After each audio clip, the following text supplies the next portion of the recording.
Every time we issue an executive order, people want to immediately go to enforcement and the punitive nature.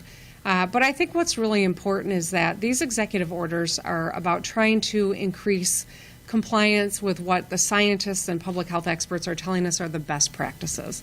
It's about increasing compliance. It's not focused on punishing those who don't. It's about increasing the knowledge, the understanding, and really trying to change the culture.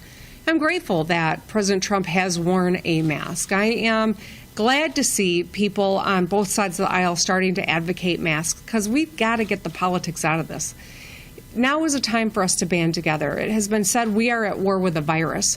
It's important that we act like we're in war, that we lock arms from a distance and all do what we need to win this war. And it's just as simple as a face covering remains the best tool we have to be successful. There's still no cure.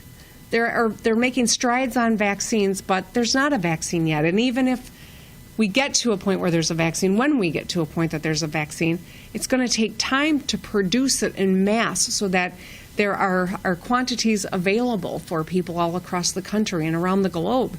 And so that's why we're focusing on changing the culture so that people understand masking has got to be a part of our way of life for a while. We do have some flagrant violations, and that is why I've got an executive directive to all the departments of the state to make this a priority. I know that the vast majority of businesses are trying to do the right thing. We've seen increased compliance in our retail spaces and in our grocery stores, and that's what we're really going for. It's not about punishing people, it's about protecting people.